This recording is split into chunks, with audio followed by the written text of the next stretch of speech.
அமைதியான இரவு. காட்டில் பச்சை கச்சையுடன் விளையாடிக் கொண்டிருந்த குட்டி பூனை மியூ. அப்போது ஒரு சிறிய நட்சத்திரம் அவள் முன் விழுந்தது. அந்த நட்சத்திரம் மெதுவாக ஒளிவிட்டு, தயவு செய்து உதவி செய், நான் வானத்திலிருந்து தவறி விழுந்து விட்டேன்.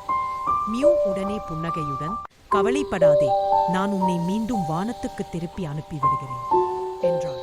அவள் நட்சத்திரத்தை தூக்கிக் கொண்டு ஜொலிக்கும் பத்வா கொசுக்கள், தூங்கும் மரங்கள், அமைதியாக ஓடும் ஆறு இவற்றை கடந்து நடந்தாள். ஒவ்வொரு படியிலும் நட்சத்திரம் இன்னும் பிரகாசித்தது. அவர்கள் உயர்ந்த மலைச்சிகரத்தை அடைந்தனர்.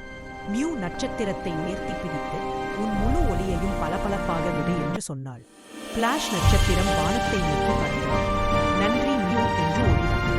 மியூ புல்லில் சூழ்ந்து தூக்கிக் கொண்டிருந்தாள். வானத்தில் அந்த நட்சத்திரம் அவளுக்காக இன்னும் பிரகாசமாக ஜொலித்தது. மோரல்: மற்றவர்களுக்கு உதவினால் நம் மனமே அதிகம் ஜொலிக்கும்.